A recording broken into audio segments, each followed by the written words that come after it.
क्या आपने कभी ऑब्जर्व किया है कि आपने बजट बनाया 40,000 का और महीने के एंड में जाके जब टोटल कर रहे हैं तो खर्चा निकल के आ रहा है 60,000 का। ऐसा क्यों होता होगा? और ऐसा सिर्फ आपके साथ ही नहीं हो रहा, इंडिया के अंदर हर सेकंड मिडिल क्लास घर में ऐसा होता है। नमस्कार दोस्तों, मैं हूं मुकेश निमर और आप मुझे देख रहे हैं नोबलर्स पे। मैं हूं एक चार्टर्ड अकाउंटेंट और इस चैनल का एक ही पर्पज़ है, आपके साथ वो इकोनॉमी और फाइनेंस की वो हर एक न्यूज़, हर एक टॉपिक शेयर करना जो आपके लिए जानना ज़रूरी है। और यहाँ पे हम हर एक टॉपिक को ईजी लैंग्वेज में समझाने की कोशिश करते हैं। तो आज हम बात करने वाले हैं 3 टॉपिक्स के ऊपर। पहला टॉपिक होएगा अपना बजट वर्सेस एक्चुअल एक्सपेंस, कि आपने बजट इतना बनाया और आपका एक्चुअल एक्सपेंस इसको पास कर रहा है। दूसरा है कि टॉप वो 5 मिस्टेक्स जो हर एक मिडिल क्लास फैमिली में होती है। और तीसरा है कि इस ओवर स्पेंडिंग, ज़्यादा खर्चे से कैसे बचा जाए। तो देखो, होता क्या है ना कि हमारा दिमाग, जब हम बजट बना रहे होते हैं तो हमारा दिमाग फिक्स होता है कि हमारी इनकम आई 50,000 की, उसमें से रेंट 15,000 का गया, ग्रोसरी 5,000 की गई, पेट्रोल 2,000 का गया, 22,000 रुपये खर्चा, 28,000 रुपये टोटल सेविंग। लेकिन जब हम एक्चुअल में हिसाब देखते हैं तो ऐसा नहीं होता। तो मेरा कहने का मतलब यही है कि एक्चुअल लाइफ जो चलती है वो एक्चुअल के हिसाब से नहीं चलती है। अब जैसे एग्जांपल से लेते हैं कि आप ऑफिस गए, जोमेटो ने नोटिफिकेशन दिया 199 रुपये में पिज़्ज़ा। अब आपने पिज़्ज़ा ऑर्डर कर दिया, ये बजट में था नहीं। ऐसा महीने में आपने 8-10 बारी कर दिया, 2,000 रुपये का खर्चा हो गया। ऐसे ही ये तो एक बेसिक एग्जांपल है। इसके अलावा ऐसे बहुत सारे एक्सपेंस ऐसे होते हैं जो हमारे बजट में नहीं होते, फिर भी खर्चा हो जाता है। तो इम्पोर्टेंट बात ये है कि बजट बनाना ज़रूरी है, लेकिन बजट को रियलिस्टिक एंड फ्लेक्सिबल बनाना उससे भी ज़्यादा ज़रूरी है। इसलिए है, आप जो सडन एक्सपेंस होते हैं उनको भी बजट में इंक्लूड कीजिए। अब हम बात करते हैं टॉप 5 मिस्टेक्स जो हम बजटिंग के टाइम पे करते हैं। तो सबसे पहली जो मिस्टेक आती है वो अपनी है इग्नोरिंग माइक्रो एक्सपेंसेस, कि जैसे 20 रुपए की चाय पी ली, 30 रुपए की चिप्स खा लिया, 50 रुपए की चाट खा ली, और घूमते फिरते कभी कभार ऑटो से चले गए।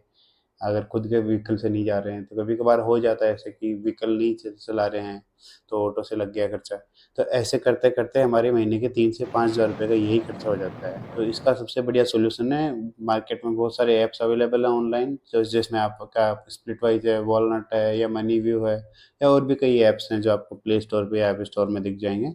आप इनका यूज़ करके आप उनको मॉनिटर कर सकते हैं अच्छे से। दूसरी मिस्टेक जो हम करते हैं, वेरिएबल एक्सपेंस। वेरिएबल का मतलब है वो एक्सपेंस जो हर महीने फिक्स नहीं है, कभी कभार आएंगे, कभी कितना अमाउंट का आएगा, कभी कितना अमाउंट का आएगा। सो इनको समझना बहुत ज़रूरी है, जो हम कई बार इग्नोर कर देते हैं। ये इसमें आपका गैस का बिल हो गया या सिलेंडर हो गया, फैमिली में किसी का बर्थडे आ गया, कोई फेस्टिवल आ गया। अगर 5 मेंबर है, 5 बर्थडे हो गए, 5 से 7 अपने फेस्टिवल्स हो जाते हैं, 2-4 एनिवर्सरी आ जाएंगी। तो ऐसे करके हमारे महीने के 12 एक्सपेंस तो फिक्स हो गए, जो हमें लगता है कि यार ये तो कभी कभी आने वाला है, लेकिन ये एवरेज देखे तो हर महीने एक्सपेंस आते हैं। तो आप इनके लिए एक काम कर सकते हैं कि अपनी सैलरी का 10% है वो आप अपनी इन एंटरटेनमेंट के लिए रख सकते हैं। और तीसरी जो अपनी कैटेगरी है, जो मिस्टेक है बजट के टाइम पे, जिसको हम ऑलमोस्ट अवॉइड कर देते हैं, तो इसमें आ गया आपका एंटरटेनमेंट और सेल्फ केयर के लिए। कि मिडिल क्लास लोग क्या करते हैं, बजट में इनको लिखते ही नहीं है, जैसे कि नेटफ्लिक्स हो गया, अमेजन प्राइम हो गया, सैलून में जाना है, मूवीज़ देखनी है, या और कोई एंटरटेनमेंट पे खर्चा हो गया, तो इनको लिखते ही नहीं है। तो आप इनके लिए क्या कर सकते हैं, अपने 5 से 10% आप अपने लाइफस्टाइल को भी एलोकेट कर सकते हैं। अगर हम नहीं एलोकेट करते हैं, जैसे आपने बजट नहीं बनाया कि ये इस महीने हम 2,000 रुपये मूवीज़ में, सैलून में, या प्राइम वगैरह के जो सब्सक्रिप्शन है, नेटफ्लिक्स के सब्सक्रिप्शन पे खर्चा करेंगे, तो आप क्या करेंगे, धनाधन बिना सोचे समझे खर्चा करते जाएंगे। अगर लिखा हुआ होगा तो आप सोच समझ के इसके ऊपर खर्चा करेंगे और इम्पल्सिवली उल्टा सीधा खर्चा नहीं करेंगे। और दोस्तों, जो चौथी बड़ी मिस्टेक है वो हम करते हैं क्रेडिट कार्ड के साथ। क्रेडिट कार्ड में क्या सोचते हैं, अभी स्वाइप करो बाद में देखेंगे, जब पे करने की बारी आएगी तब देखेंगे। सो क्रेडिट कार्ड को आप डिस्काउंट के जैसे मत सोचो। Credit card only delay in payment है, आपको पेमेंट बाद में करना है, बट करना तो पड़ेगा। और अगर गलती से ड्यू डेट आपकी मिस हो गई तो इंटरेस्ट पे 40 से 50% के बीच में लग जाता है, ऊपर से जीएसटी अलग से। सो क्रेडिट कार्ड बहुत महंगा पड़ सकता है अगर आप इसको अपनी इनकम के हिसाब से खर्चा नहीं करते हो। और पांचवी जो मिस्टेक है वो है कि अपने बजट को एक सर्टेन इंटरवल पे रिव्यू नहीं करना, कि जैसे आप अपने बजट को वीकली रिव्यू कर सकते हैं, लेकिन लोग क्या करेंगे, मंथ के एंड तक देखते ही नहीं कि हमारा बजट कैसा चल रहा है।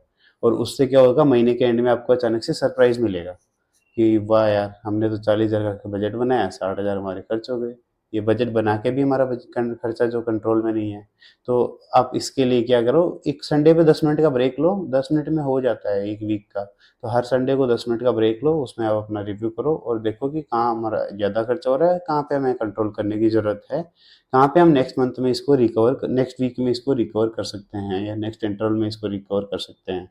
तो अगर आप ऐसा करते रहोगे तो आपका खर्चा एक आप जब भी कहीं का खर्चा कर रहे हैं आपके दिमाग में रहेगा कि इस वीक में ओवर बजट हो रहा है या फिर नेक्स्ट वीक में देखेंगे, या फिर हमें इस चीज़ की ज़रूरत है भी कि नहीं है। नहीं तो हम खर्चा करे जाएंगे धनाधन, मंथ एंड पे पता चलेगा यार ये तो बजट से तो बहुत ऊपर जा रहा है, 30% 40% ऊपर जा रहा है। तो बजट तो मैं आगे आपको देने वाला हूँ स्मार्ट बजटिंग टिप्स। आप इन 3 टिप्स को ट्राई करके अपने बजट में और एक्चुअल एक्सपेंस में वेरिएंस को कम कर सकते हो। पहला है 50-30-20 रूल। तो इसमें आप क्या करोगे, अपने सैलरी का 50% आप नीड्स पे खर्चा करो, जो आपकी लाइफस्टाइल के लिए ज़रूरी है, जीने के लिए ज़रूरी है, खाना, रोटी, कपड़ा, मकान, रेंट, बिजली का बिल जो भी है। 30% आप अपने वांट्स पे खर्चा कर सकते हो। वांट्स मतलब आपको नीड नहीं है बट आपको चाहिए, कि आपको एंटरटेनमेंट चाहिए, नीड नहीं है बट चाहिए, आपको कहीं घूम के आना है उसके लिए।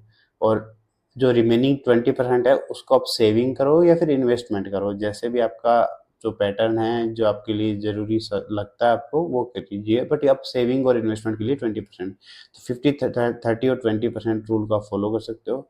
जो नेक्स्ट है, बजट बनाते टाइम पे अपनी यूपीआई हिस्ट्री और एसएमएस, बैंक एसएमएस जो आते हैं आपको, कोई भी एक्सपेंस करते टाइम पे आप ऑनलाइन कोई खर्चा करते हो तो बैंक के एसएमएस आता है, तो आप इनको ट्रैक करके रियल स्पेंडिंग का पता लगा सकते हो और नेक्स्ट बजटिंग में इसको यूज कर सकते हो।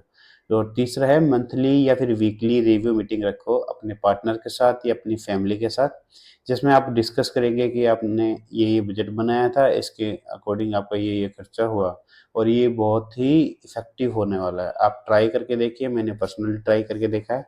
आप मंथली या वीकली अपने रिव्यू कीजिए अपनी फैमिली के साथ, आपको बहुत अच्छा लगेगा कि हाँ यार अपने रिव्यू किया और इससे बहुत अच्छा इंप्रूवमेंट मिलेगा। तो दोस्तों अगर देखा जाए तो मिडिल क्लास फैमिली के पास पैसे कम नहीं है, बस प्लानिंग की कमी है। और प्लानिंग ऐसी चीज़ है जिसको हम हर कोई इग्नोर करता जाता है। अगर अपन इमोशनल एक्सपेंस पे कंट्रोल कर लें तो पैसे ही पैसे बच जाएंगे। और सबसे इम्पोर्टेंट बात जो है, बजटिंग सिर्फ आपका सेविंग करने में हेल्प नहीं करती, आपको एक्सपेंस मैनेज करने में एक्सपेंस नहीं हेल्प नहीं करती है सिर्फ। आपका बजटिंग इनडायरेक्टली आपकी एक्स्ट्रा इनकम है। अगर आप पहले 40,000 रुपये खर्च कर रहे थे, बजटिंग को अच्छे से यूज करोगे, 35,000 रुपये खर्च किए तो आपने 5,000 सेव कर लिया, या फिर इसको ऐसे भी देख सकते हैं 5,000 रुपये कमा लिए कंट्रोल से और बजट के हिसाब से खर्चा करके। दोस्तों अगर ये वीडियो आपको पसंद आए तो प्लीज़ आप इसको लाइक एंड शेयर कर दीजिए, चैनल को सब्सक्राइब कर दीजिए, क्योंकि हम यहाँ पे हम वो सारी न्यूज़, सारी टॉपिक्स कवर कर रहे हैं जो आपके लिए जानना बहुत ज़रूरी है। और आप कमेंट में बता सकते हैं कि हर महीने आपका बजट क्यों फेल हो जाता है। अपन जल्दी मिलेंगे नई वीडियो में एक नए टॉपिक के साथ, तब तक के लिए बाय।